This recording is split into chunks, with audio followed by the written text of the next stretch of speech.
Oh my god, CE haven't won on this map. That is Ever. crazy. What is going on 2? Oh my god. SBT, poor stats here. CE, extremely Zero terrible stats. Wow. Yeah.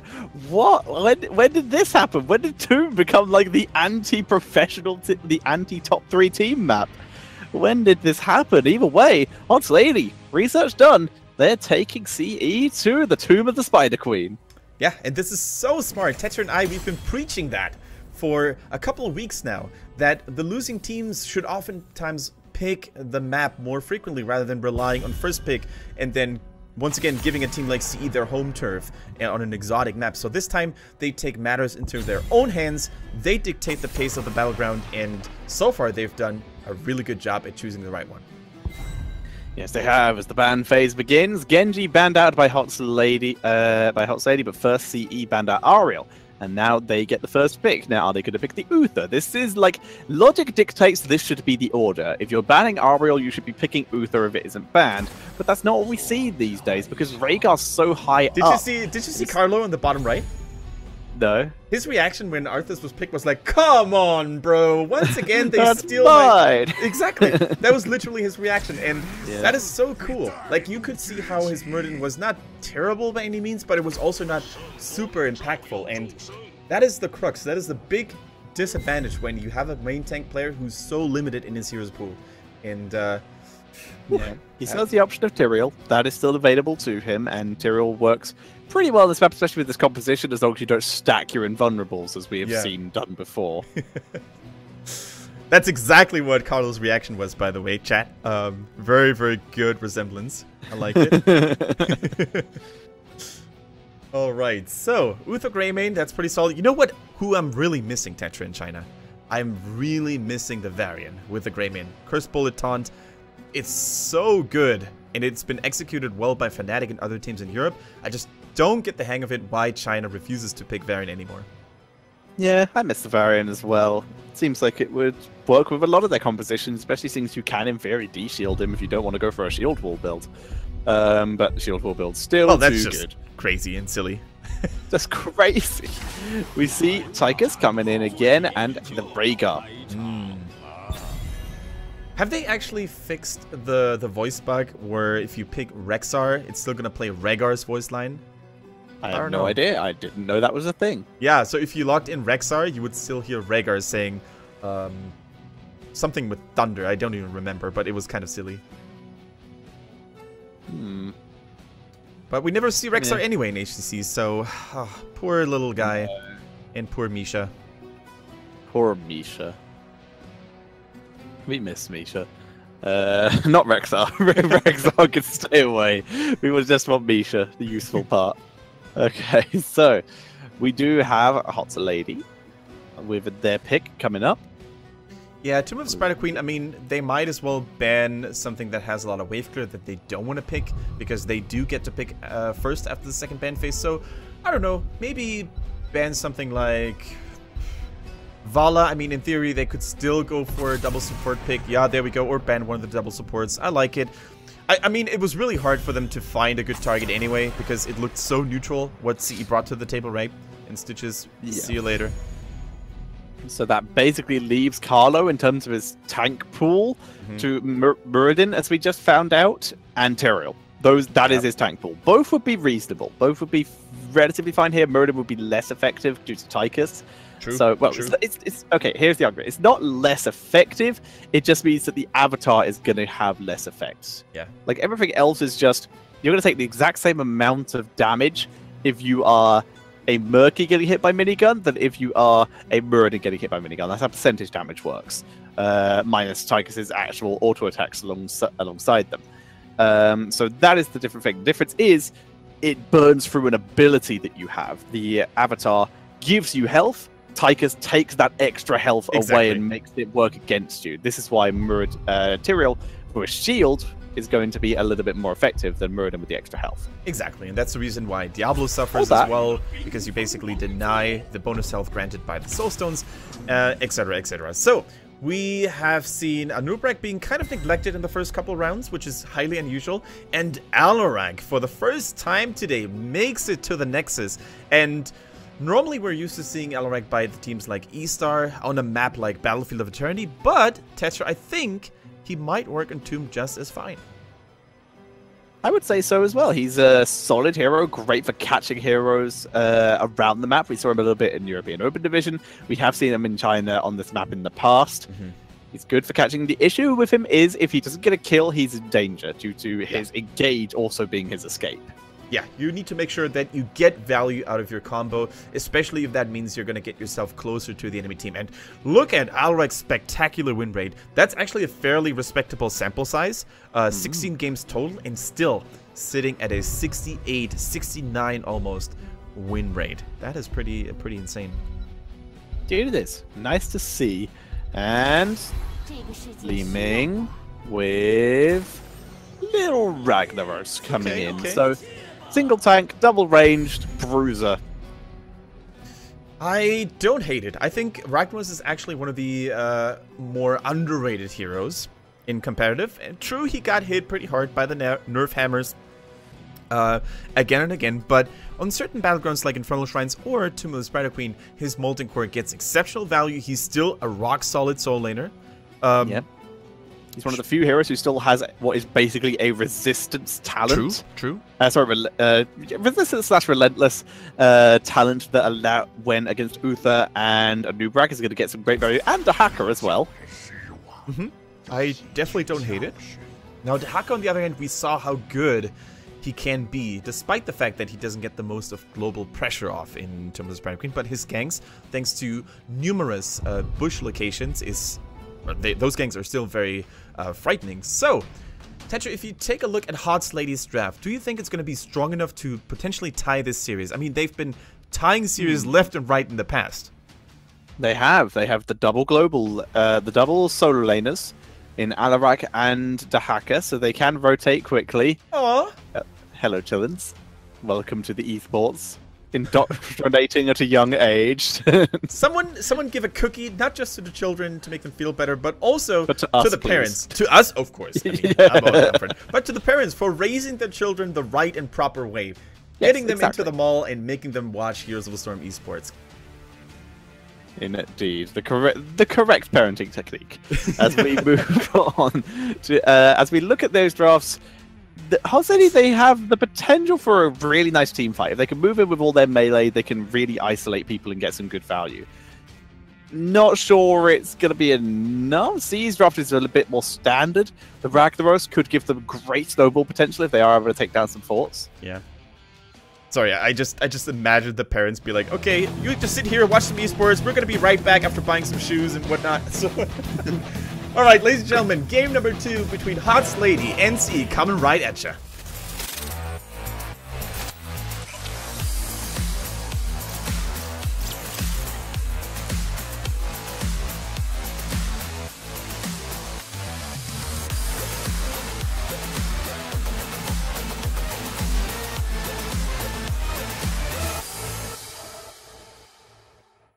So, ladies and gentlemen, welcome to Tomb of the Spider Queen. There is that C spray, saw it in the corner there.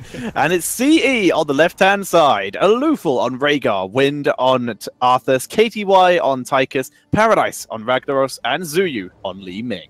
Give us more sprays. Come on, I know you want it. And the Reds, we have Hot's Lady, represented by Y on the Greymane, Palmy on the Uther, Leas on his Dahaka, Meng plays the Alarak, and Carlo on Anubarak.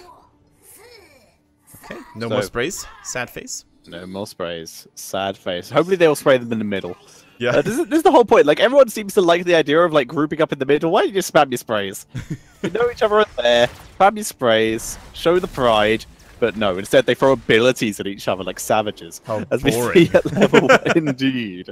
At level 1, we see the extra radius on the totem for Rhaegar. Rhyme for Arthas. Going to try and tank through a bit of that Greymane damage. I like that. Extra healing for the Alarak, which did not help him. Meng, you don't want to be putting Arthas behind you because it's already scary when he's in front of you.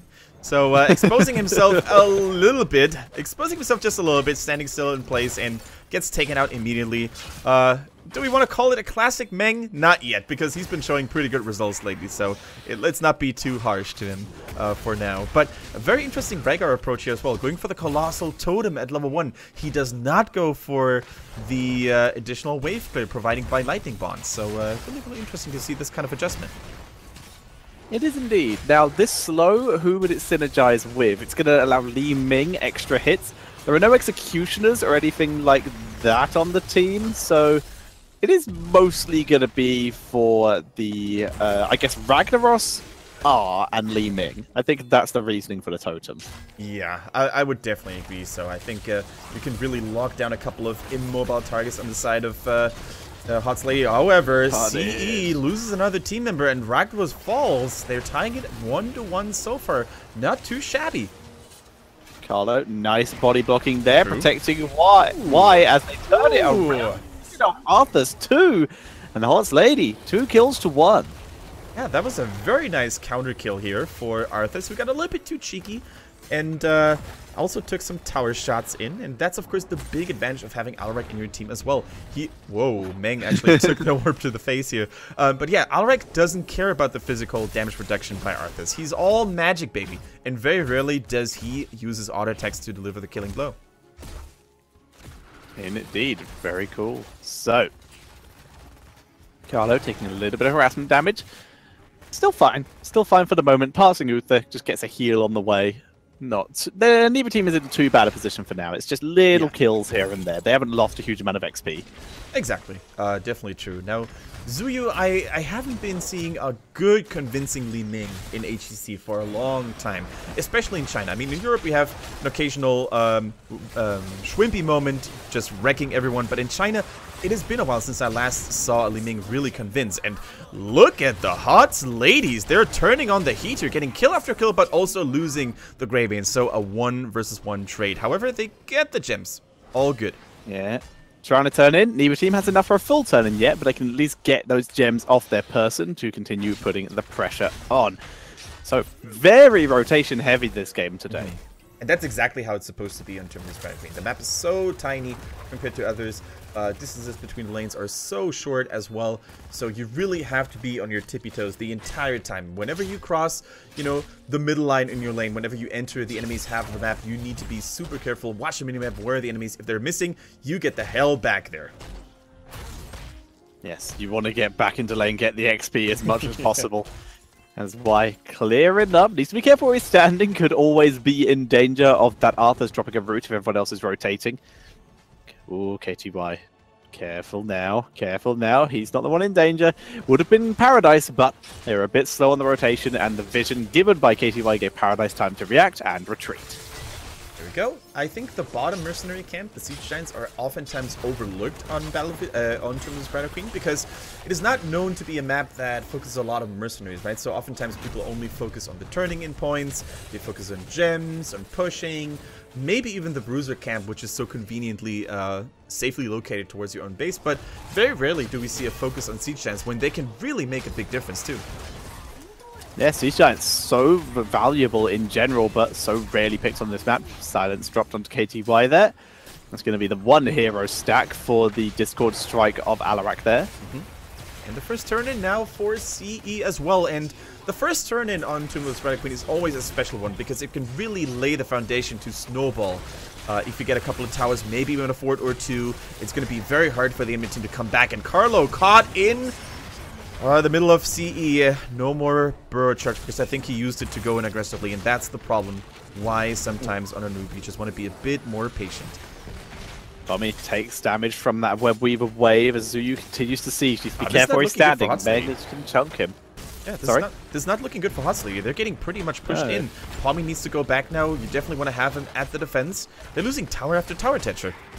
They're all out of ammo. They are in a rough defense position. Why? Basically, all he can do is continue to cocktail, build stacks. But he may lose a fort here. Mid lane is defended. Alarak will hold the line there. Dahaka holds bots. So they are going to defend all their forts, but they lose basically all their towers, I believe. I don't know if bot was able to save any. I'm pretty sure. Carlo. Oh, no. Carlo, does he have the burrow charge ready? No, he has to go in. He missed the stun. Yeah, Zuyu teleporting out, staying out of danger. Now it's Arthur's slightly in danger. Oh, that damage the cocktail. from Oh, Zuyu! Spreading out. They trade one. Zuyu escapes. Oh, you gotta be out. kidding They me. don't trade one. Dominance was so good there, allowing him to get those health. Like, he walked in there having 5 HP, but he knew that the next teleport would give him the dominance proc for sure, and then he kept snowballing from there. This was an exceptionally risky endeavor, but it was all calculated. So that once again shows why Zuyu is considered to be one of the strongest ranged assassins in the league. That was so cool to see. I would have loved to see a replay. Yeah, exactly. For now, though, we just see not a replay, but a retreat from CE as they pull away, not finishing off that fort yet. They would rather stay alive and finish it off at a later time.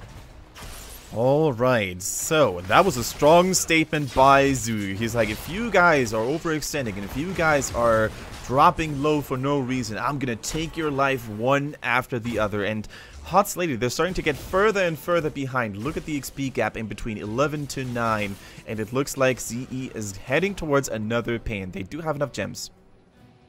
Yep, they're looking for their opportunity. They want to try to snowball. They have 10s.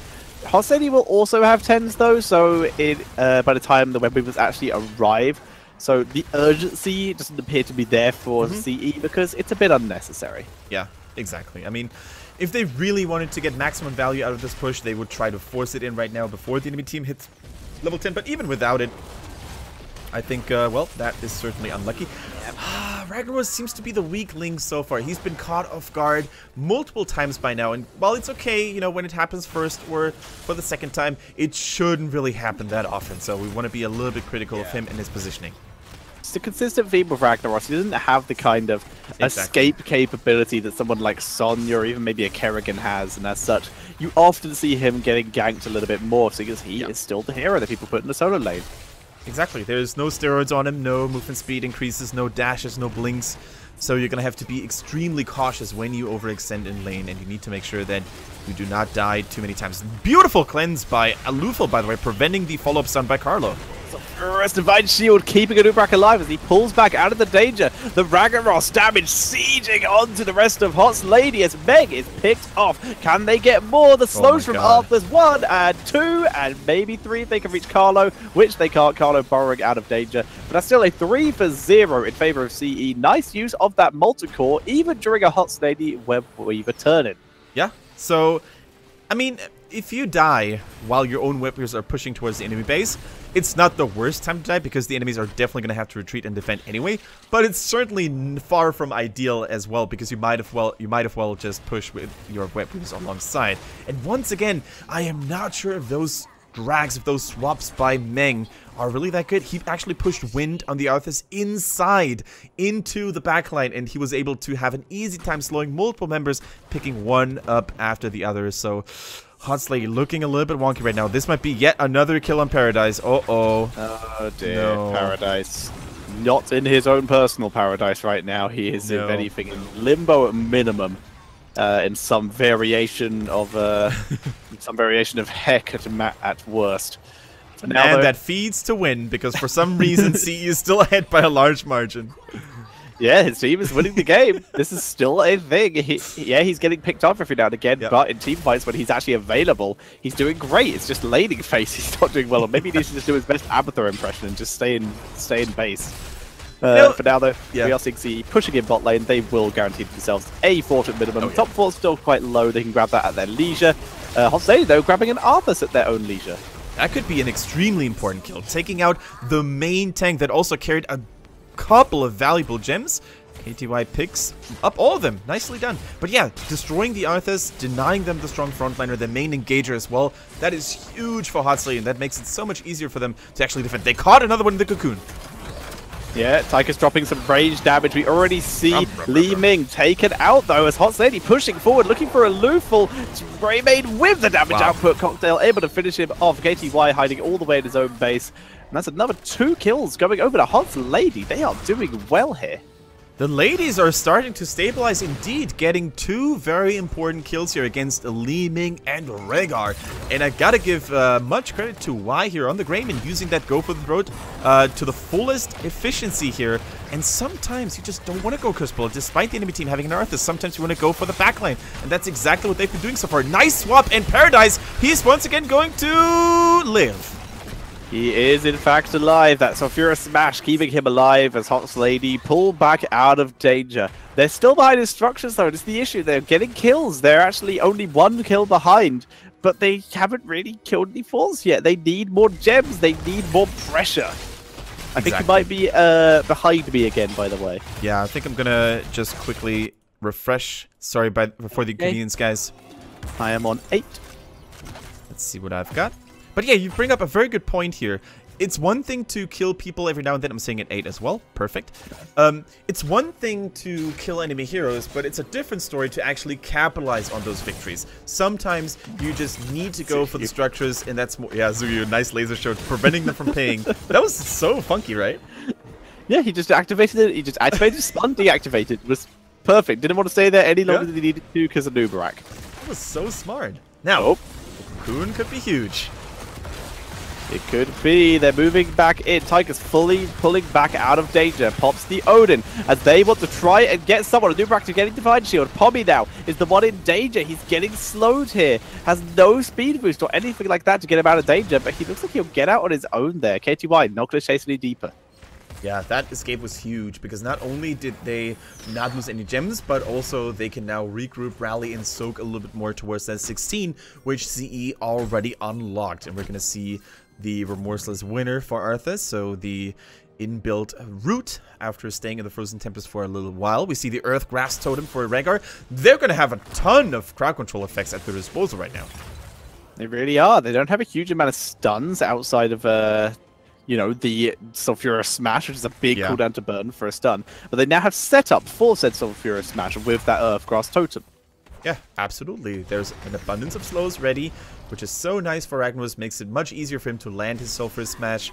And that could also really benefit Li Ming, who's so dependent on, you know, charging at and damaging slowed targets. Now, another set of Wave Weavers has arrived, and is Hot Lady going to get that juicy 16 in time? I think they will, but they're already being pushed back into their own half of the map, and they really need to put up a good defense. If they lose 1 or 2 team members, that could already mean that they're going to lose a keep here. Yeah, they need to be so careful. Defend this safely. They have 16 now, so if they find someone out of position, they can go for the kill, but safety is currently the #1 priority, because they can't afford to be losing keeps right now. The top 4 is already doomed. There's nothing they can do about that. They just have to make sure that the damage is minimized everywhere else. Exactly, and keep in mind that the moment Hot Lady defends very nicely, they must not get greedy, they must not get reckless, because there's always the chance for CE to fall back to one of those fallen forts and use the Molten Core. In fact, we haven't seen a single impactful Molten Core. Paradise patiently waiting. Yeah, he's waiting for his opportunity. If they take down this keep, they could use it here. An attempt to push in further. Carlo going a little bit deep. They're trying to get Wind, but Wind is causing huge derassment onto the Greymane here, having to back up out of danger. And everyone taking damage from the Tigers there. Nice counter-strike to block the damage from the Odin, though. Yeah, really good counter Ancestral as well to keep Arthas safe and sound.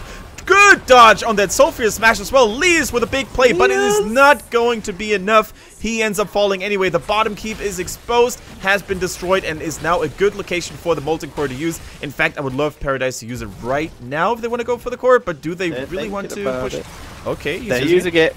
That's the commitment. We're seeing lots of damage onto Alarak. He's taken out thanks to that multi-core damage. Carlo will survive temporarily, but now the core is dropping down. Pommy getting body blocks. Greymane, though, 1 kill, 2 kills. Greymane trying to escape, getting out of dodge. He's still alive. Nubarak with the stun, trying to get him out of danger, but he goes down. But it's now a 3 versus 1. Uther is healing a Nubarak, at least giving him some time. But that move, Greymane saving the game for his team. Look at that CE banner, by the way. Looking absolutely fantastic and majestic. The blacks, the whites, the purple. I love it. And I can't wait to have these banners live in action for our clients as well. But back to that glorious defense by Hot Lady. It all looked very, very grim for them when, you know, they got the Molten Core, they killed a couple of dudes. But in the end, why on that Greymane putting on that damage, getting the double Doge Bite with Go for the Throat, and he's going to be more threatening than ever now with that Alpha Killer as well, especially against targets like Arthas. Yeah, he is the saving grace for his team right now. He will be coming back in 2 seconds as well, as will Tychus. So both teams going to be completely even on heroes. That keep does need to be, that lack of keep needs to be paid attention to, due to currently Siege Giants already in the lane and Catapults joining shortly afterwards. Yeah, and Carlo, he's the MVP right now. They need to protect him by any means, and they do so successfully, buying Hearts Lady a little bit of time, giving them a little bit of momentum to relieve lane pressure. However, they need to send Tahaka back. He needs to take care of those Siege Giants, because otherwise they could be very dangerous, especially with the help of Catapults to really put some pain on the core. So, Hotsley, they need to take this slow. Level 20 now, being reached for CE. So, once again, a huge advantage, and this web viewer push cannot be capitalized on, it seems.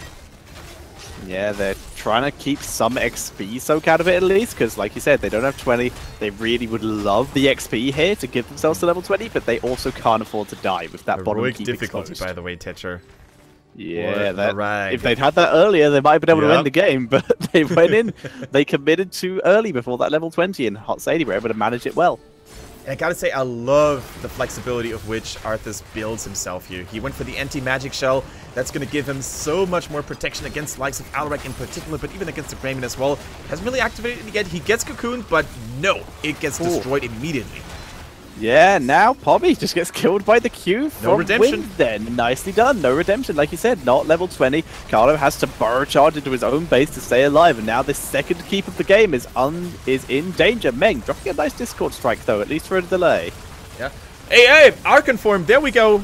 We have a disco party at our hands, and she's not going to stop. Can't stop, won't stop. Nice stun, but hey, that arcane laser show won't stop. That is so cool. You timed that perfectly. Can't stop, won't stop, and Nubarak uses Impaled. Kinda stopped. KTY turning off to Carlo after getting stunned. Mistakes were made. KTY picks up the kill there. Ancestral to save him as well. Laser dead. And dead. Wind in the background, killing everything with the help of the Ragnaros now. And, the adaptation keeps him alive for now, but Lias goes down. Full team wipe coming in for CE. They move on to the core, and this time it shall be GG. Hobby, you can do it! Holy shock. Holy shock. Pommy, yeah, they he's move trying. on to the core with the Archon. Consistent damage, spin to win. That is GG. And CE will be taking game number 2 as well, and those 3 points, evening themselves up with E-Star. All right, Zuyu giving us a show here, but well played by CE once again. The first victory, by the way. They have not won a single map on Tomb of the Spider Queen. First time here, even for the Chinese champions. Well played by CE, but also kudos to Hasley. I mean, it's not like they went down without a fight. I would have expected this series to be a lot more one-sided, and judging from the smiles that Haas Lady have here, they're still fairly content with what they've achieved today. Yeah, they put up a good fight, putting themselves a bit high in spirits, hopefully, even though that was a loss, it was an expected loss. They've hopefully put themselves in a bit of high spirits when we move into the few remaining days and weeks that we have left. In HGC China, we have the remainder of this week, and I believe 1 week left before we reach the end of our rotation. Exactly. Last week is going to be the last one for now, pre-BlizzCon. And it's going to be very sad for me because right now I've gotten so used to casting China with you from Monday to Wednesday. I don't even know what to do with my time. What am I going to do? Like, what do people normally do when they don't have to cast? I don't understand. Well, you at least will have your open division, but Kendrick will go home empty-handed. Even that only has like 3 weeks left. Oh. Actually, no, we actually have like 1, 2, 3. We have 4 weeks left of that. That's fine. There you go. Okay, I have something to do. It's all good. Every 2 weeks, though, Kendrick!